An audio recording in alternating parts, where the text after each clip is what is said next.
Halo, selamat pagi, siang, ataupun sore ya, Bapak Ibu sekalian. Perkenalkan, nama saya Nikade Sutini dan saat ini saya berperan selaku koordinator pada mata kuliah Ilmu Dasar Keperawatan 7 atau dikenal juga dengan IDK 7 Epidemiologi. Nah, pada pertemuan awal ini izinkan saya selaku koordinator mata ajar ya untuk menyampaikan gambaran umum tentang rencana pembelajaran semester di mata kuliah epidemiologi.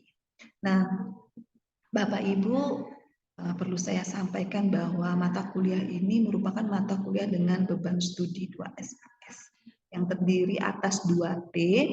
Ya, artinya mata kuliah ini hanya mencakup proses perkuliahan di dalam kelas. Nah, mata kuliah ini akan dilaksanakan selama kurang lebih 14 minggu ya, dengan 12 kali pertemuan di kelas. Kemudian 2 minggu berikutnya digunakan untuk evaluasi, 1 minggu untuk evaluasi ujian tengah semester, dan 1 minggu berikutnya untuk evaluasi ujian akhir semester. Oke, Bapak Ibu, mata kuliah ini diampu oleh 3 pengampu ya, atau 3 orang dosen. Koordinator sendiri adalah saya, Nikade Sutini, kemudian nanti ada Bapak Iketut Suarjana, SKP MPH Dokter PH, kemudian yang paling terakhir nanti ada Bapak Nes Igede Satria Astawa, MKes. Jadi ketiga tim pengajar ini memang memiliki latar belakang ilmu kesehatan masyarakat ya, khususnya dalam bidang epidemiologi. Nah, selanjutnya izinkan saya memaparkan sebenarnya apa sih deskripsi singkat dari mata kuliah ini. Nah, mata kuliah epidemiologi adalah mata kuliah yang akan memaparkan tentang frekuensi ataupun distribusi masalah kesehatan, atau konteksnya di sini penyakit ya di dalam populasi atau masyarakat. Distribusinya akan ditilik dari konsep who, where, dan when. Nah, selain mempelajari nanti tentang frekuensi, distribusi atau penyebaran masalah kesehatan di populasi, mata kuliah ini juga akan membahas terkait dengan faktor-faktor yang berhubungan yang menyebabkan munculnya masalah kesehatan di dalam masyarakat. Bapak Ibu, saya sampaikan bahwa bahan kajian pada mata kuliah ini mencakup beberapa hal. Jadi akan diawali tentang pemaparan konsep epidemiologi dan demografi kependudukan, kemudian akan dijabarkan tentang konsep penyakit, kemudian dijabarkan juga tentang teknik screening penyakit di populasi atau masyarakat. Di samping itu, mata kuliah ini juga akan membahas tentang konsep antropologi kesehatan mencakup kebudayaan yang mempengaruhi kesehatan. Di dalamnya akan mencakup tentang transculturalism dalam epidemiologi. Dan di samping itu, Bapak Ibu juga akan diajak membahas tentang pengukuran-pengukuran epidemiologi dan kependudukan, aspek legal etik atau kebijakan pada penanggulangan kesehatan yang terjadi spesifik di Indonesia. Kemudian akan diajak juga untuk berdiskusi tentang studi-studi epidemiologi, baik itu yang deskriptif maupun analitik, dalam menggambarkan masalah kesehatan yang terjadi di populasi. Tidak hanya menggambarkan masalah kesehatan ya, pada mata kuliah ini Ibu Bapak juga diajak untuk mendiskusikan beberapa masalahnya yang sedang tren terjadi ya, kemudian bagaimana penanggulangan kesehatan ya, tidak hanya di Indonesia spesifiknya, tetapi secara global juga di dunia. Nah, dalam mata kuliah ini Bapak Ibu juga akan diajak untuk membahas tentang surveillance dalam epidemiologi serta penelusuran kejadian luar biasa dan outbreak dalam epidemiologi. Bapak Ibu, selanjutnya saya akan menyampaikan bagaimana sih metode atau penilaian atau assessment pembobotan evaluasi sebagai keberhasilan dalam proses belajar pada mata kuliah ini. Jadi meliputi dua hal sih sebenarnya secara umum. Yang pertama adalah format assessment ya, 45% ini nanti Bapak Ibu akan diberikan penugasan dengan bobot penilaian 25%, kemudian ada kemampuan soft skill itu juga dibobotkan 20%.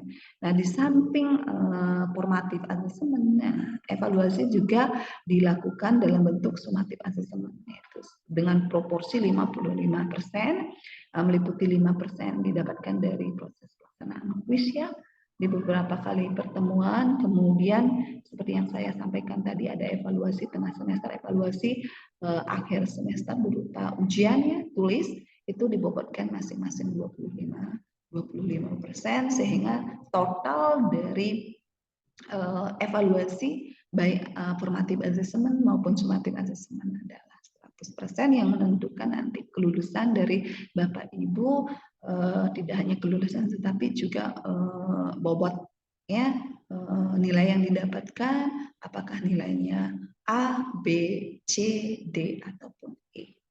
Nah, tidak kalah penting Bapak Ibu selaku koordinator mata ajar juga saya sampaikan berikut adalah beberapa pustaka ya, buku sumber yang digunakan dalam mata kuliah ini. Jadi semua buku sumber ini sebenarnya bisa Ibu dan Bapak akses di perpustakaan ITKes Bali ya.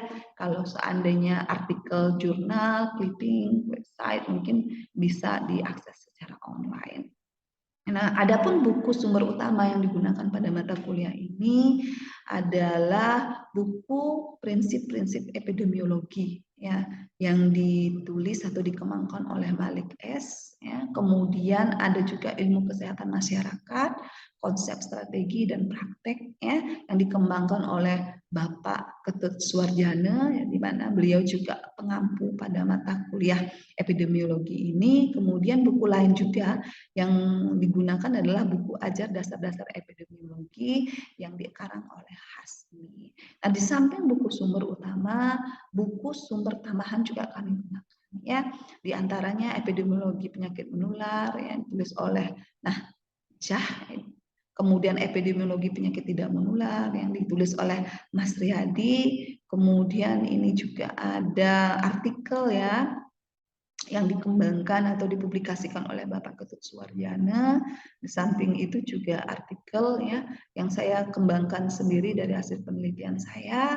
Kemudian ini ada buku statistik kesehatan juga yang akan membantu Bapak dan Ibu dalam membahas tentang konsep epidemiologi deskriptif dan analitik yang disusun oleh Bapak Ketut Suwarjana juga.